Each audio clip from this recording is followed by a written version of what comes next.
queria agradecer o convite, minha companheira, para poder fazer uma coisa que eu gosto de chamar de conversa.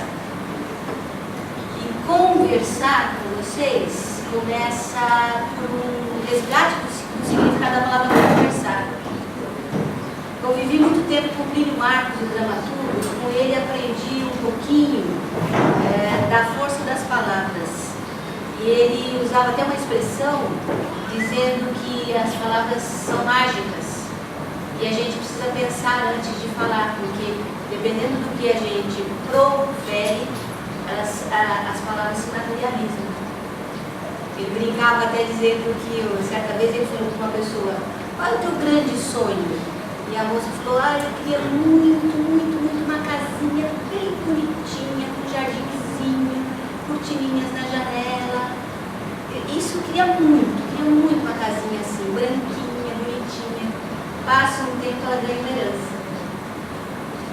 E o que ela ganhou? Uma casinha bem pequenininha, bem bonitinha, com jardinzinho. Tão bonitinha, tão pequenininha que não cabia a família.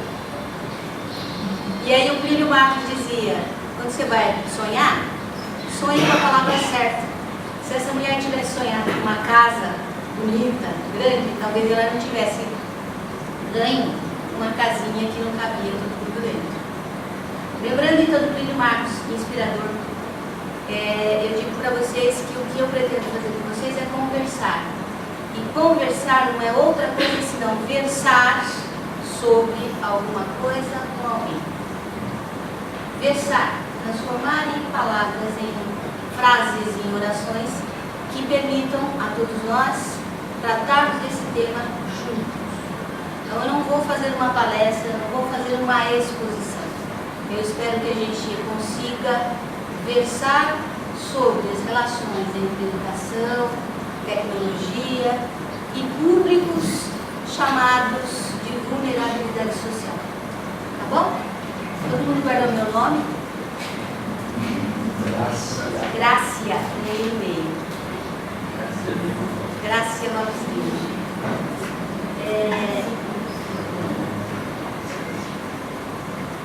Eu fui chamada para falar com vocês sobre a parte específica do programa, que é a parte de formação, né? Então, na minha trajetória, que não consigo falar para os outros, senão a partir da minha própria experiência, eu vou abordar esse aspecto de formação. E aí a Tereza é muito feliz quando diz que se a gente chamar isso que a gente está querendo fazer com os meninos de formação, nós temos que lembrar que na palavra formação tem uma raiz, um radical, forma. Forma é coisa de bolo. Se eu pegar uma forma desse formato de coração, meu bolo sairá em formato de coração. Se eu pegar uma forma retangular, o bolo vai sair daquele formato. É importante pensar a palavra sim. Está aí um dos maiores exercícios que possibilitam a gente ter maior clareza, objetividade naquilo que a gente quer fazer. Então, não vou falar de formação, eu vou falar da possibilidade de educação a partir da experiência que eu tenho, tratando da formação, da educação, que vocês chamaram aí de formação, e que eu vou chamar de educação, que é o que compete a vocês num pedacinho do projeto. Nós temos uma herança que se instalou na nossa pele, que data de muito tempo atrás, coincidentemente quando surgem escolas, a escola nunca existiu, passou a existir a partir da Revolução Francesa, e falar também que isso é velho a partir da história da invenção da fábrica, da invenção da indústria, ou seja, da Revolução Industrial. A invenção da escola e a Revolução Industrial foram dois fatos muito marcantes da humanidade que estão presentes nas nossas falas e nas nossas atitudes. Quer conscientemente ou não, elas se fazem muito presentes. E os ranços dessas coisas não pensadas, não trazidas à luz, são muito graves. Uma delas é da gente misturar as coisas, falar de coisas diferentes como se fossem únicas, e elas não são. Quando a gente fala, por exemplo, de educação, a gente tem que saber que educação não existe só uma modalidade. Educação nós temos uma que é aquela que a família dá pra gente, que a igreja dá pra gente, dá para alguns, o que o clube faz, o que os sindicatos fazem, o que as ONGs fazem, que é uma educação não formal, que busca, portanto, sair de uma forma. Mas a par desta, existe uma que segue uma forma e é coerente que siga uma forma. Por isso que ela é chamada de educação formal. Vamos começar entendendo então qual é a diferença de uma e de outra. A formal, esta que está dentro de uma forma muito coerente, ela é pautada por diretrizes de um ministério criado especificamente para dirigir, para conduzir que tipo de educação deve acontecer no país todo. Um país que, se não tiver forma, cada um vai fazer do seu modo e quem está no poder vai perder o controle sobre essa população imensa. Por isso que existe um ministério que ministra aquilo que deve ser seguido do Oiapoque ao Chuí. Essa educação formal, portanto, tem um ministério, tem documentos, tem fiscalização para regular, para acompanhar e, se for o caso, suspender a educação que acontece no espaço formal. Por espaço formal a gente chama escola. Escola é espaço para acontecer esse tipo de educação que segue uma forma. Esse espaço começa na educação infantil, hoje a gente tem educação infantil, depois a gente tem o ensino básico aí, e segundo as regras ditadas por um ministério, que esta escola vai funcionar. Depois tem um curso superior, a pós-graduação, tudo dentro de uma forma. Quem sair dessa forma perde o direito de realizar a educação formal lá. Nós todos aqui fomos criados e trazemos em nós marcas desta forma chamada educação escolar. E eu diria, ao contrário de muita gente que fala que essa educação infelizmente não trouxe os resultados que a gente queria, infelizmente não formou as pessoas como deveria, eu afirmo com muita convicção, essa escola foi e é extremamente competente. Essa escola conseguiu realizar de um modo tão competente que vai para além dos espaços escolares aquilo que ela conseguiu ensinar. Ela não ensinou muito bem a gente ler. Se a gente lesse com atenção, a gente não faria tanta besteira como a gente faz. Porque ler é ler o mundo, é compreender a engrenagem, é compreender o piso onde a gente coloca o pé.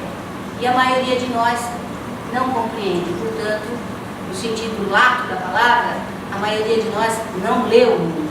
A gente vai no vai da valsa, a gente vai indo, sem ler, sem compreender com profundidade o chão que a gente pensa.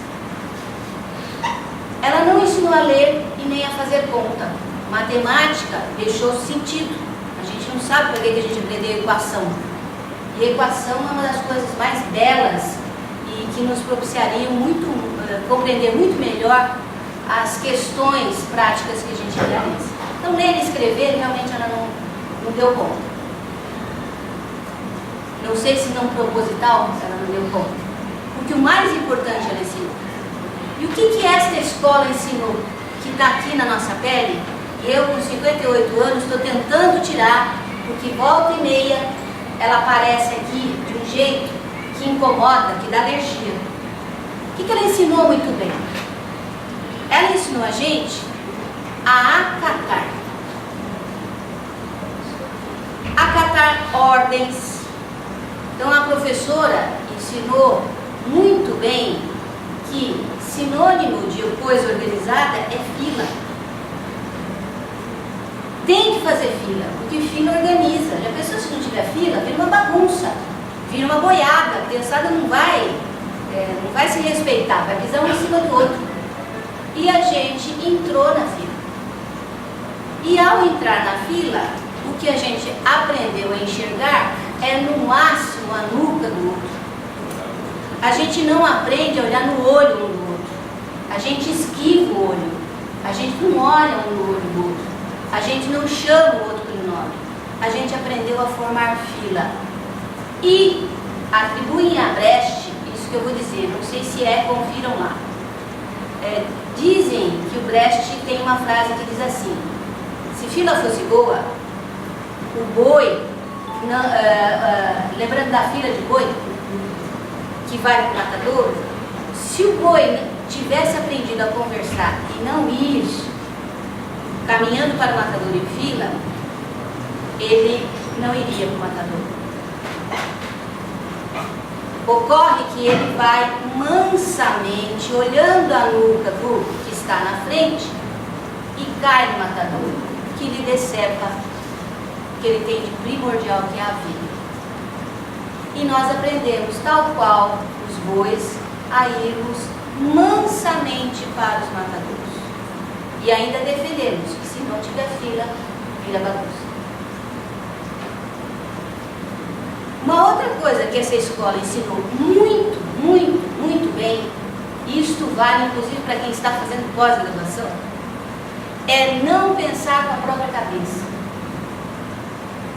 A gente pensa com a cabeça do outro. A cabeça da professora diz o que é bom para a convivência social que se reproduz ali numa sala de aula. Esta mesma autoridade chamada professora ensina a fazer trabalho. E o trabalho que nós sabemos é o copia e cola. Hoje é o Ctrl+C, Ctrl+V. Mas a gente usa o Ctrl+C, Ctrl+V porque desde pequenininho a gente aprendeu que o trabalho é uma coisa que a gente copia. Mesmo na época do papel, a gente copiava, eu tenho calo até hoje, especialmente no dedo meio. Tem calo aqui, ó, de tanto que eu copiei. E eu chamava aquilo, e vocês chamavam aquilo de trabalho. E aquilo era um trabalho que a gente calejava o dedo, enchia páginas do papel, agora alguns mandam por internet, sabendo que aquele trabalho ele ia valer só pelo volume, pela quantidade de páginas. Tanto é que uma das palavras que a gente mais usa é quantas linhas, quantas páginas, para fazer um trabalho acadêmico. Esse trabalho a gente enchia de páginas e a gente sabia que a professora não ia ler. E ela nunca leu. Aquele trabalho que era de palavras mágicas que poderiam propiciar a conversa, nunca foi lido. No máximo, os professores olhavam os nossos textos, olham os nossos textos para marcar o que falta, para marcar o erro que aparece. Quando muito colocava lá, ou coloca lá, parabéns. Parabéns. Ou então, podia ser melhor. Você pode fazer melhor. A gente cresceu fazendo trabalho de escola desde pequenininho. Dificilmente você encontra um professor que vira leitor do seu texto, que entende que escrever é escrever-se. E quando a gente escreve, a gente está contando da gente. E, portanto, quando eu leio, eu tenho possibilidade de encontrar alguém que se faz presente à distância pelas palavras que ficam no papel, ou no e-mail, ou em qualquer outro suporte de escrita. Esta escola, então, ensinou a mansamente ir para o matadouro em fila, ensinou que trabalho é reprodução do que os outros disseram, é cópia, é trabalho braçal, é cansaço que cria calo. Esta mesma escola também ensinou uma outra coisa, que perguntar é algo que a gente não deve fazer muito. A gente aprendeu a se calar, a gente aprendeu a ter vergonha de fazer pergunta. com medo de que a pergunta que a gente tem para fazer seja besta, com medo da gente ouvir alguém dizer, credo, você não sabe isso, credo, como você é burro, ou então, credo, como você é exibido, como você fala, como você se acha, porque você está fazendo alguma pergunta. Diante desses adjetivos, a maioria de nós continua na idade que está, sem saber um monte de coisa, porque não se atreve a perguntar. Ao contrário de aprender a perguntar, criar espaço de perguntar, tal qual a professora, a gente aprendeu a ser respondedor. Para tudo a gente acha uma resposta, sendo que resposta é a mais fácil das tarefas. É muito fácil dizer o que você tem que fazer. É muito fácil dizer o que os outros devem fazer. Perguntar é mais difícil. Colocar em xeque as coisas é mais difícil. Então a gente aprendeu a seguir comando, a trabalhar mecanicamente, a se calar. Diria o Paulo Freire, um grande pensador, que quem está trabalhando com educação tem a obrigação de começar a estudar. Paulo Freire vai dizer, nós crescemos no mutismo. Se nós lembrarmos da história do Brasil, nós tivemos 3 grandes ditaduras. Tivemos 3 grandes ditaduras que nos ensinaram a ficar quieto, porque ficar quieto era o melhor jeito de sobreviver. Então nós crescemos na escola e na história do Brasil aprendendo a ser mudos, mutismo. E o mutismo que o Paulo Freire vai falar, lembrando que ele é filósofo e não poeta, como muita gente acha, filósofo faz perguntas. Filósofo não fala de coisas que estão lá em cima, filósofos falam de coisas que estão no chão.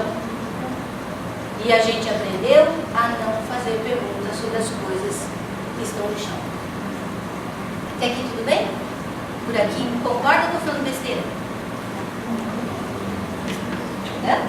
Concordando. Concorda? E lembra que eu estou falando isso porque eu estou te dizendo que a escola, ao contrário do que se fala, é extremamente competente. É tão competente que isso que a gente aprendeu a fazer lá dentro, desde pequenininho, na melhor idade, a melhor idade não é a velhice. A melhor idade é aquela idade em que a escola, em que a criança obrigatoriamente tem que ir para esse lugar chamado escola. Por opção, a criança só vai o primeiro dia. Ela nem dorme de tanta vontade de ir para a escola. Vocês lembram de vocês e lembram dos filhos. A gente não dormia, o coração ficava pulando, a gente ficava feliz porque ia para a escola. Né? Dorme, moleque. E o menino tenta dormir, mas não consegue, vira para cá e fala, porque o primeiro dia é o melhor dia, eu vou para a escola. Depois do primeiro dia, a criança só vai para a escola porque ela é obrigada. Se ela pudesse, ela não iria. O melhor dia é o que vai matar. É o melhor. É o pior.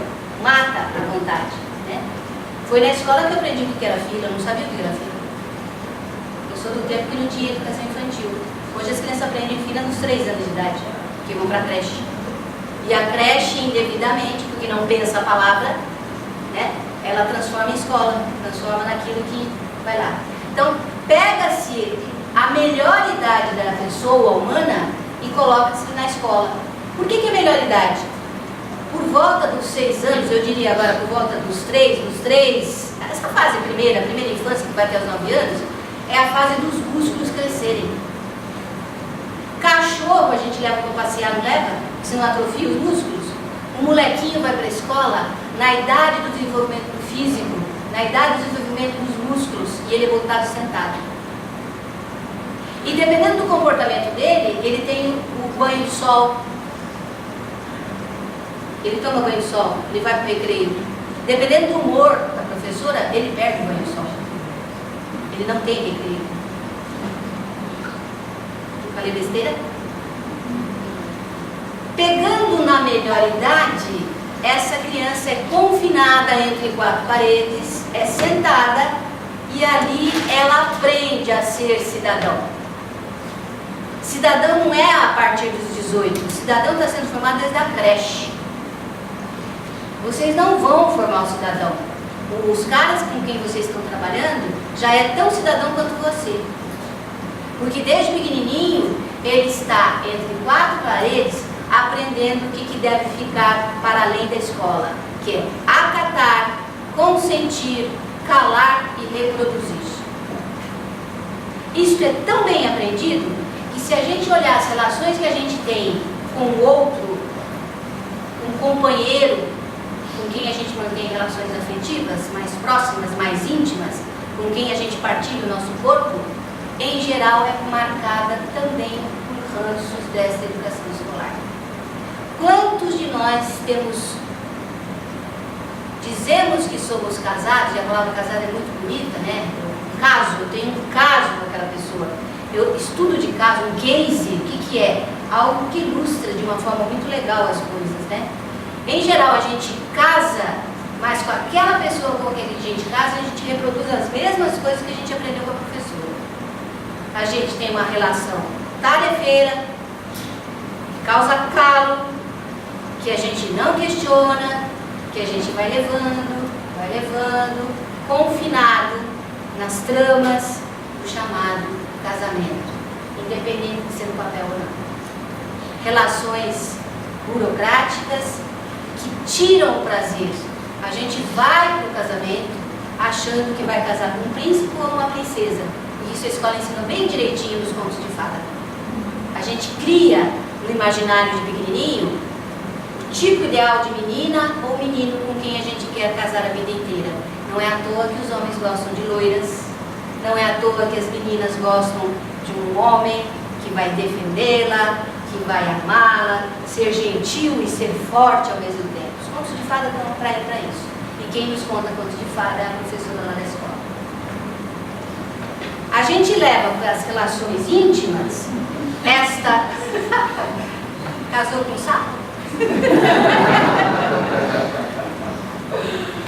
Se ferrou, né? Porque quem casa com imagem só tem a decepção para encontrar pela frente.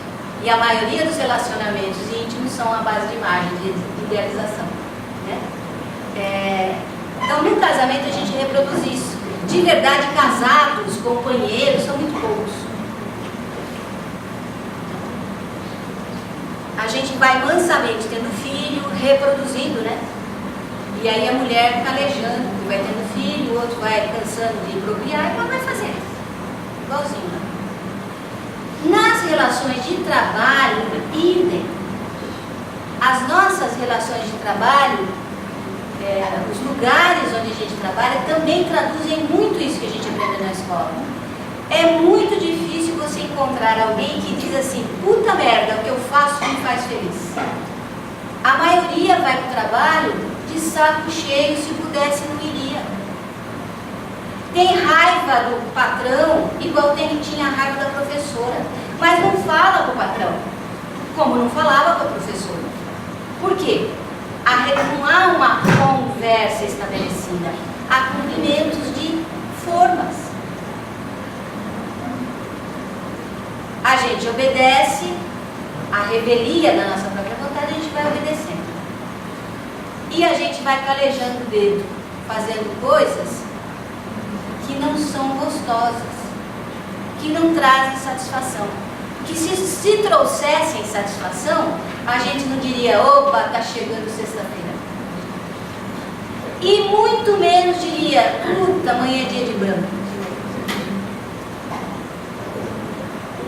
Amanhã é sexta-feira e amanhã é dia de branco, traduzem para nós que as relações que a gente mantém com o trabalho são penosas, são fardo, e a gente tolera. Tolerância é sinônimo de carregar fardo, é sinônimo de admitir que nós somos burro de carga. Estou dizendo isso para vocês porque eu digo isso para mim. Aliás, uma das poucas verdades que eu afirmo hoje é essa. Só vai fazer sentido a gente que exerce poder, porque todos que estamos aqui exercem poder muito, muito forte.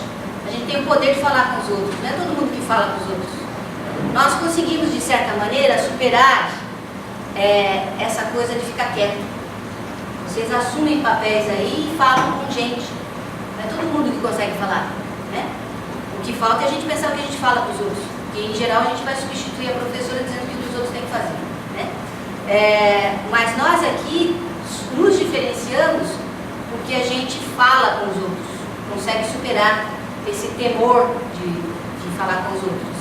E é desse lugar que eu falo. Então nós estamos aqui falando entre iguais, porque temos todos o mesmo poder de poder falar com os outros. E exatamente porque somos iguais é que eu posso falar aqui sem rodeio nenhum para vocês. E estou falando para vocês aquilo que eu falo para mim, porque eu exerço a mesma função que vocês. Então estou falando algo que me desnuda diante de vocês. E eu diria, falar diante de uma Teresa que me conhece, falar diante de alguns que me conhecem, é muito mais complicado do que falar com o João Marco que está me vendo pela primeira vez. Para ele que me vê pela primeira vez, eu posso mentir.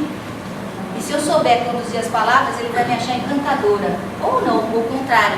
Mas é fácil mentir para ele. Ele nunca me viu, ele está me vendo agora. Muito mais difícil é falar com quem já me viu em outros espaços, em outros lugares.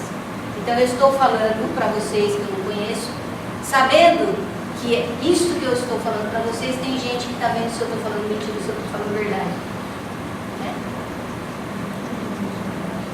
Volta lá, por que eu estou dizendo tudo isso? Porque eu fui chamada para falar com vocês sobre um pedacinho do trabalho de vocês que vocês estão chamando de formação. Então eu já coloco aí, cuidado. Você pode usar a palavra formação, desde que intencionalmente você queira colocar as pessoas dentro de uma forma. Não tem problema nenhum. O problema é usar as palavras sem pensar sobre elas. Se você quiser, continue chamando de formação. Mas saiba que você está colocando dentro de forma.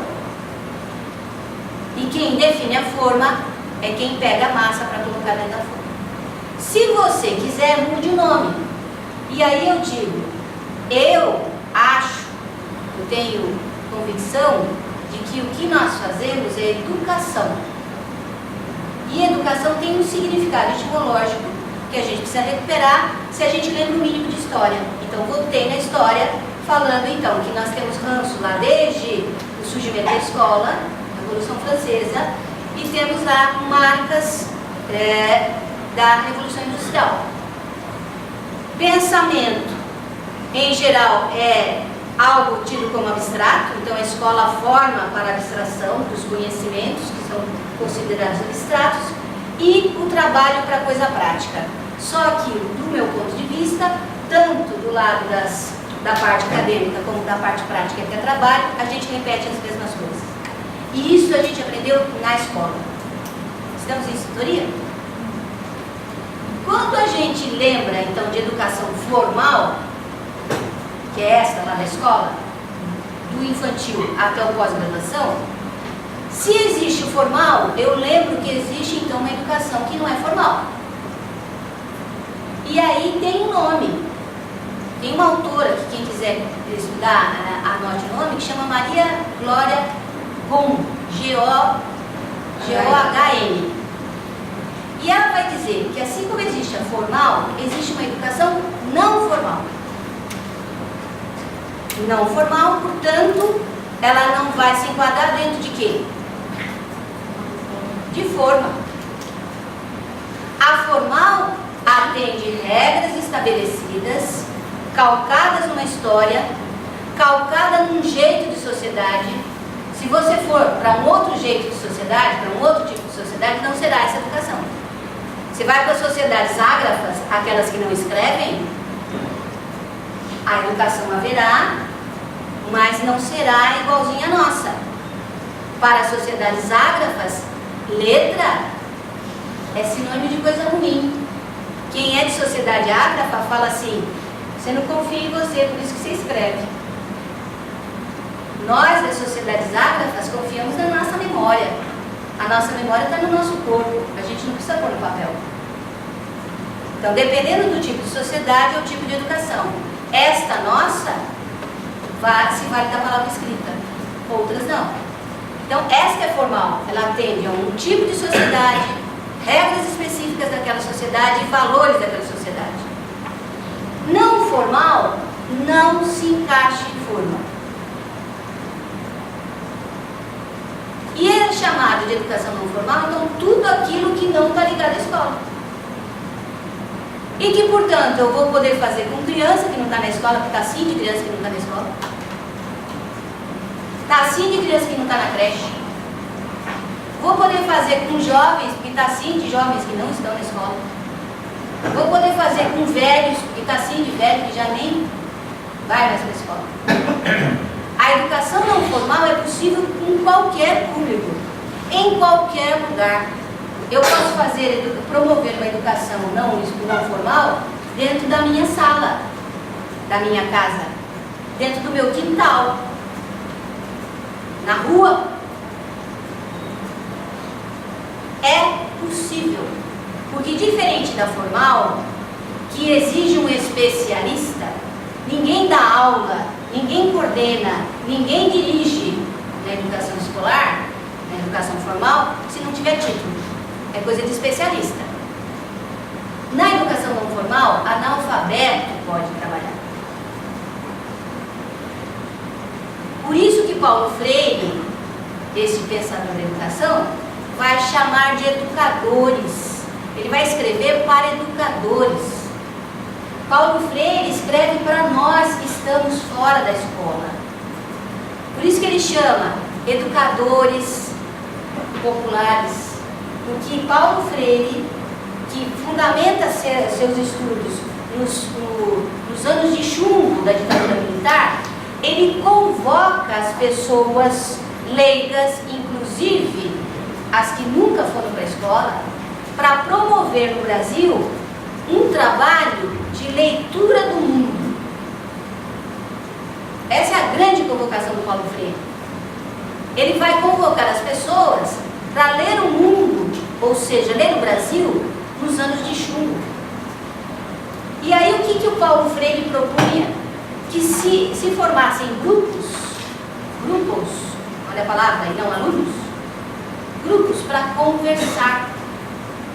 E ele, em tão pouco tempo, provou que em 3 meses a gente é capaz de alfabetizar qualquer pessoa. Porque a alfabetização, diferentemente daquela que se faz na escola, não é para copiar a coisa e ficar com um calo no dedo. É para mexer com a cabeça. É para fazer as pessoas entenderem onde elas estão pisando. E aí o Paulo Freire fez um trabalho, e instigou depois outros a fazerem, que significava entender por que a vida do Brasil estava sendo daquele jeito. Ele trabalhou com pedreiro, e ao trabalhar com pedreiro, ele falava de vida de pedreiro. Ele falava quanto valia a hora de trabalho do pedreiro e quanto valia a obra que o pedreiro fez. E aí fazia matemática para perceber quanto você ganhou e por quanto foi vendido o trabalho que você realizou. E aí é óbvio, quando a gente começa a entender o chão que a gente pisa, a gente gosta de estudar e a gente quer aprender. E rapidamente as pessoas leigas se alfabetizavam, porque entendiam que, diferentemente da escola formal, que a gente só cansa o dedo, escrever servia para anotar coisas que aconteciam de verdade com eles. E ler significa conversar com alguém à distância para entender a vida que a gente leva. Por que a gente cansa? Por que a gente fala que hoje é dia de branco, etc. Portanto, a educação não formal, ela é livre.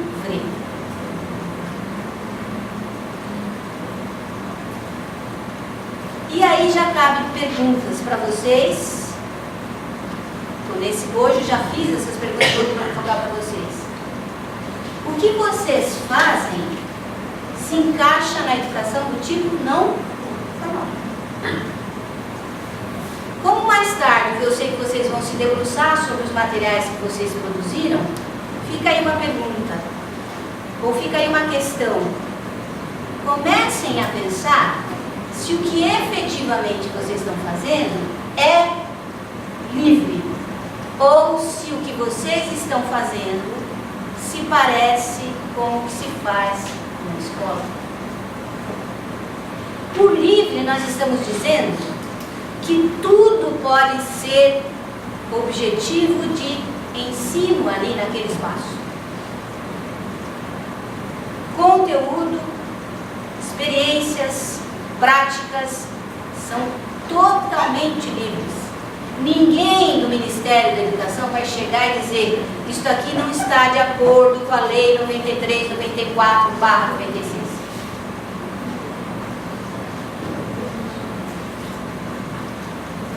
Por que acontece da gente não saber responder essas perguntas? Porque, infelizmente, aquilo que nos caracteriza como seres humanos, que é ter nascido para a liberdade, foi diminuindo. E hoje a gente não sabe o que é ser livre. A gente desaprendeu o que é ser livre. Na hora que a gente pode ser livre, a gente não exerce a liberdade. Igual passarinho. Passarinho só é passarinho porque voa. Quando ele é colocado na gaiola, você pode, depois de um tempo, abrir a gaiola, ele não voa mais. Ele até bate asinha, mas não alça voo. Esta vocação para a liberdade, às vezes você pega um moleque de 14 anos e ele não sabe o que é liberdade. E quando ele pensa que ele é livre, se ele analisa o que ele faz, ele vê que está imitando o que os outros dizem que é liberdade. Faz sentido?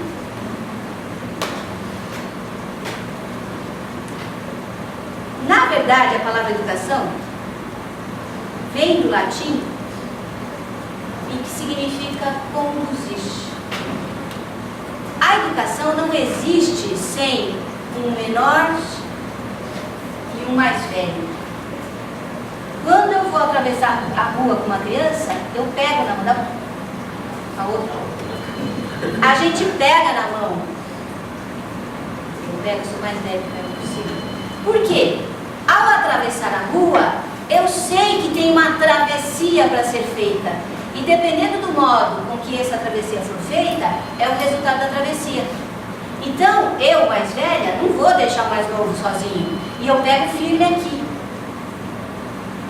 Por quê? Eu sou responsável, no momento, por atravessar esse menino para lá. E educação, por isso, tem esse significado. Educação tem esse significado bonito do latim, que é conduzir. E aí eu peguei até de propósito, que tem um professor que eu gosto muito, que ele vai falar bonito disso aqui. Ele fala assim, ó: educação vem de educere, que significa conduzir, colaborar para vir para fora, para o exterior, o que de melhor esta pessoa tem.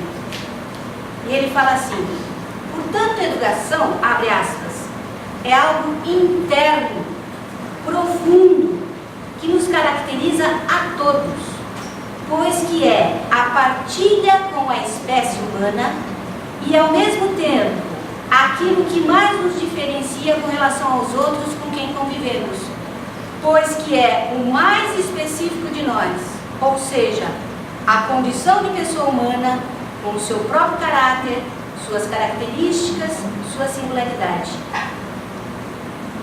Trata-se da percepção de que a educação possui um fim em si mesma e não se adapta a finalidades instrumentais. E aqui ele nos provoca, exceto nas manipulações políticas e demagógicas. A educação não é um meio para atingir algo, não é educação para o trabalho, não é educação para a cidadania, não é educação para a terra, não é educação para a inclusão. Se eu penso em educação para, eu estou vendo educação como instrumento. E ele diz aqui, instrumento é só com finalidade demagógica. É só com finalidade de dominação. Não existe nada mais cruel do que uma educação para a inclusão. Trabalhar com vulnerabilidade social e incluir é fazer uma coisa sem pensar no significado da palavra incluir. Incluir também vem do latim, colocar para dentro. Cluir de close. O que é close? coisa fechada, lugar de 4 paredes. Incluir é trazer o outro para um espaço fechado e não aberto como se pensa. Educação para a inclusão é contribuir para que as pessoas que já estão à margem continuem enclausuradas.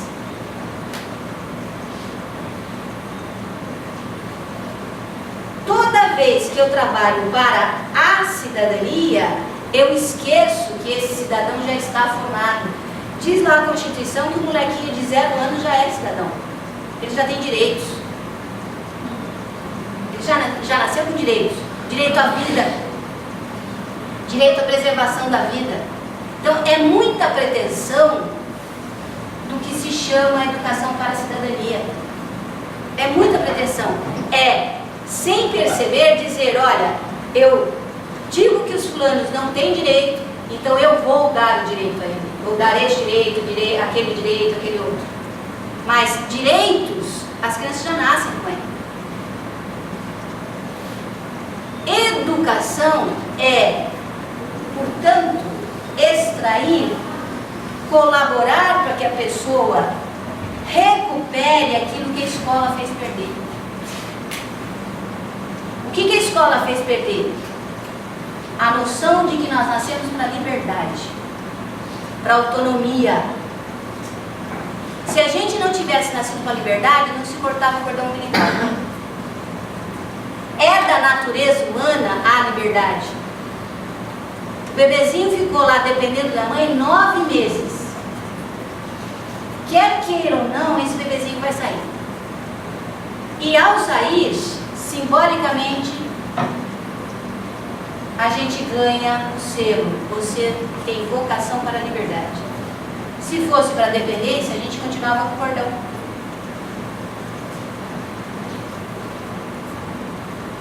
Nós estamos então falando de educação no sentido de colaborar para que essas pessoas recuperem aquilo que caracteriza essas pessoas como seres humanos.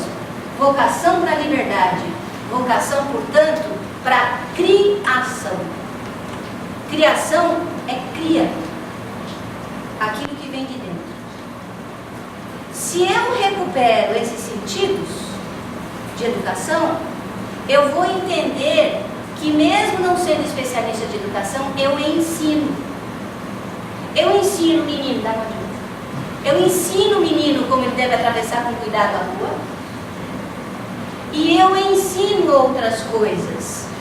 Porque ensinar é outra palavra bonita que vem do latim, que significa colocar o outro para seguir a própria sina.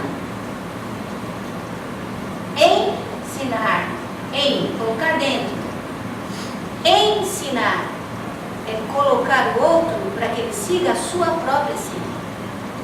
Diferentemente da educação instrumental, que vai colocar o cara em forma. A forma não é a sina do cara. Então, o nosso papel,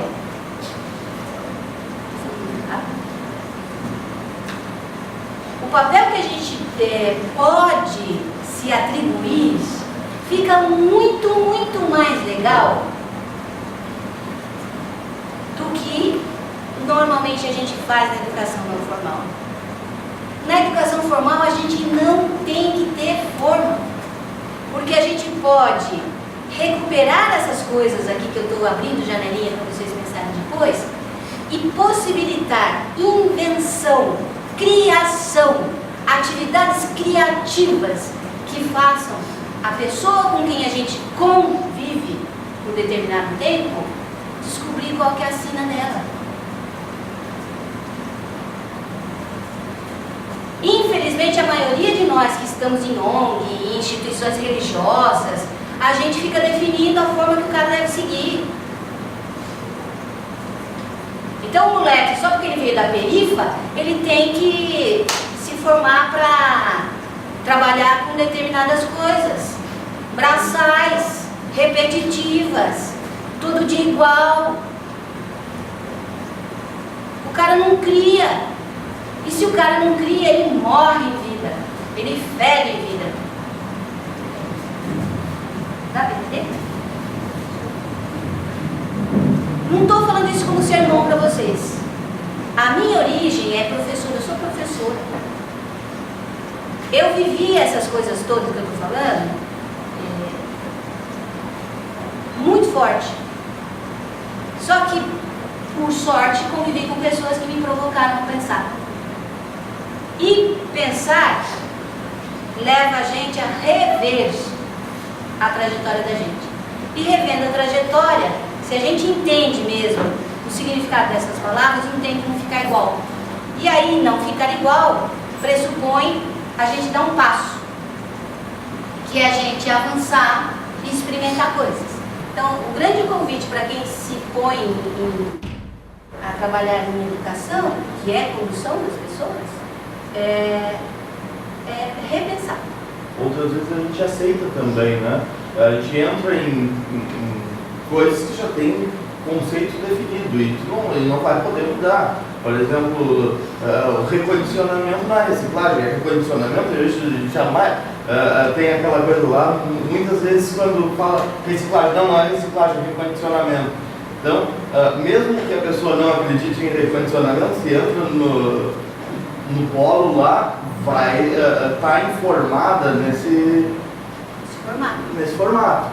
Então, muitas dessas palavras a gente não pode mudar. São conceitos que estão criados dentro dos espaços que a gente... Mas como nós estamos na educação não formal, eu posso escolher com o que eu quero trabalhar. Dentro da escola não tem escolha. Tem coisa que tem que fazer. Dentro do espaço não formal, eu escolho. Quero isto, por isto, por isto, por isso. Não quero aquilo, por isso, por isso, por isso. Isso nos convoca a repensar tudo mesmo. O tempo todo. O tempo todo. O que eu quero fazer? Se eu quero fazer uma educação instrumental, eu defino os conteúdos do que o moleque deve fazer da vida dele. Instrumental. Eu me coloco a serviço de encaixe do menino num tipo de vida que eu acho melhor para ele, num conceito de trabalho que eu acho que é importante ele reproduzir, que em geral é parecido com o que eu tenho. Se eu quero capacitar os meninos, para os meninos ganharem dinheiro para comprar coisas, nem que seja a própria casa, é comprar coisas. Se trabalho é sinônimo de ganhar dinheiro para comprar coisas, é compreensível que eu trabalhe com o menino para o mercado. Aí eu ensino o menino a se encaixar. Se hoje é informática, eu vou capacitar o menino para ele se enquadrar no mercado de trabalho, que hoje dá mais dinheiro em trabalhando com informática. Eu encaixo o menino, né? E esqueço que trabalho é a vida inteira. O cara vai se aposentar quando ele já tiver capenga.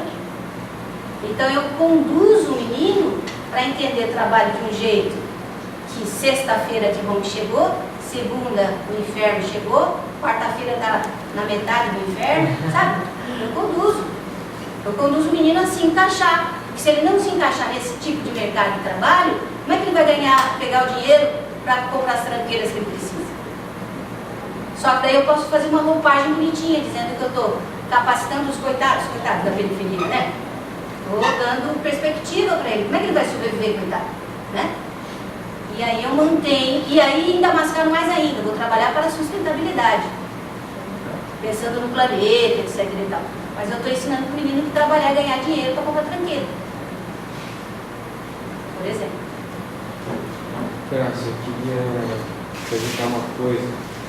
Para mim, quando você fala de educação não formal, você está falando de uma maneira de educar, um tipo de educação que valoriza muito mais o processo. O processo é muito mais importante.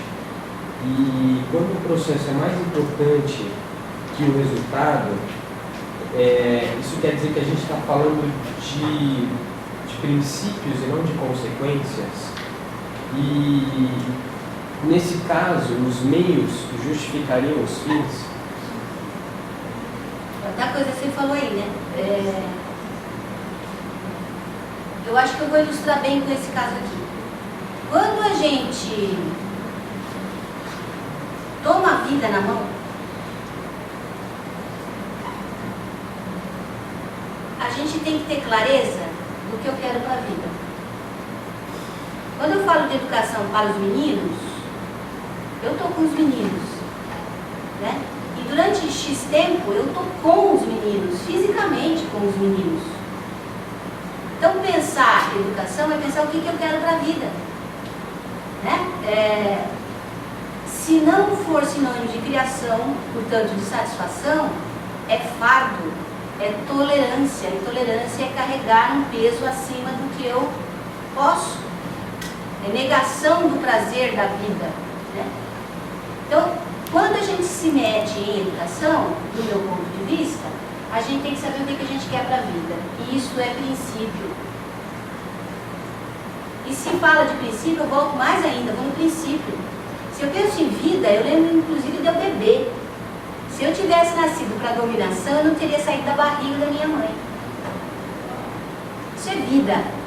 Ora, se isso é vida, que é responsável por eu estar aqui agora com vocês, vida não se separa em gavetinha, igual a disciplina da escola, matemática não tem nada a ver com português. Se é vida, eu estou falando de trabalho, eu estou falando de casamento, eu estou falando de tudo, junto e não separado. E aí é processo. Eu parto desse princípio de que eu estou trabalhando com vida, minha e de quem está comigo. Princípio. Aí eu tenho que repensar. O que eu quero para a minha vida? Que sentido faz a minha vida? Porque se eu não respondo para mim, eu não vou saber conversar com ele. É mentira. Se eu falar para ele e não falar para mim, é mentira que eu estou falando com ele. Quem sou eu para falar dele se eu não submeto a mesma questão que eu coloco para ele para mim? Isso é princípio. Nós nascemos para a liberdade e para a criação, para a autonomia, para a não dependência. Isso é princípio. Segundo, se nós nascemos assim, lembra de novo da gente beber. A gente já não saiu andando. A gente engatinha, aí a gente ergue, segura a cabeça, né? Por volta dos 6 meses, a pessoa consegue segurar o peso da cabeça. É processo. O bebezinho não tem noção do que está acontecendo com ele. Mas eu que sou adulto, que estou junto, eu tenho noção. E se eu conduzo, eu vou respeitar o processo.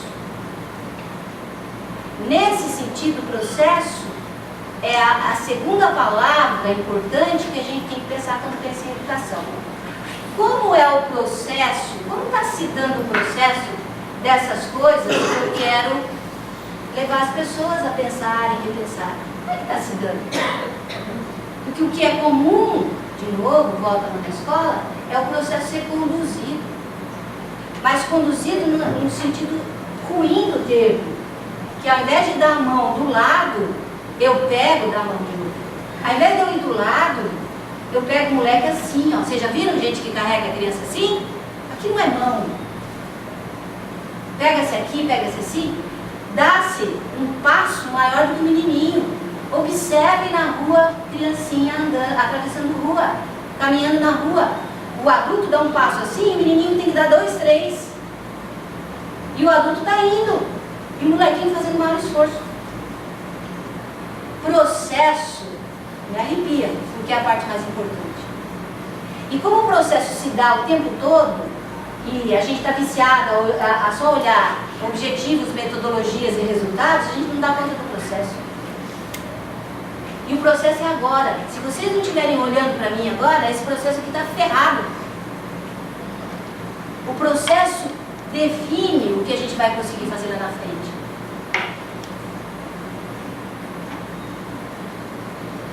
Não sei se eu estou dizendo mais ou menos o que você queria escutar. Que na verdade eu fiquei em dúvida com um pouco o paradigma que isso traz, porque se os meios justificam os fins, a gente pode estar chegando num fim diferente dos princípios, sabe? Tipo uma lei que é feita para garantir um direito. Muitas vezes essas leis não garantem, elas criam mais problemas. Porque são meios que não foram respeitados, né? E não estão de acordo com os princípios. Por isso que o princípio se chama princípio. É o começo. Olha para o começo. O que te leva a trabalhar com isso que você está trabalhando hoje? O que te move? Por que você veio pisar esse chão e não outro? Olha para o chão que você pisa. Quando eu tenho clareza do princípio dos valores, o que é valor, gente? É aquilo que eu valorizo. Tem coisa que eu valorizo e tem coisa que para mim não tem valor.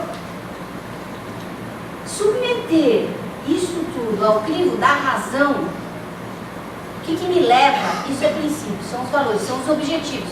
Se eu tenho claro o princípio, eu tenho claro onde eu quero chegar. Eu valorizo isso e não valorizo aquilo. Isso é princípio. Se eu valorizo isso, qual é o meu objetivo lá na frente? É colar no princípio.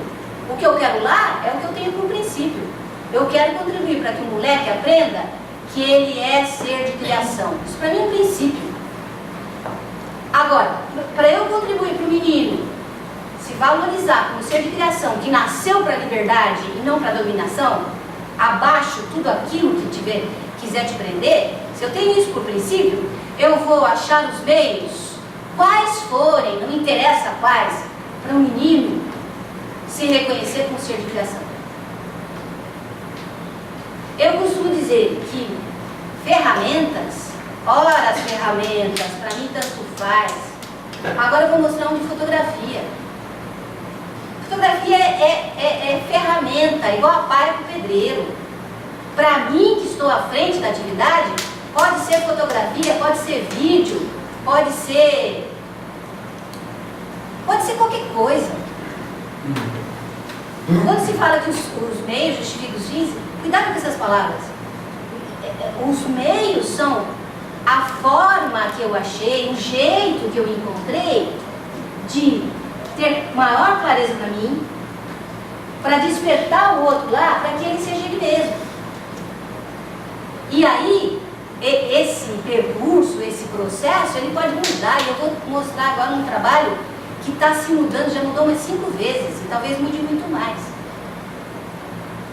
Agora, o que eu tenho que ter clareza, com certeza? O que eu quero para a minha vida? Tem um companheiro nosso que não pode ser esquecido aqui, está lá longe, mas está aqui dentro, chama-se Donizete Soares. Ele fala assim: cara, você pensa o que você pensa?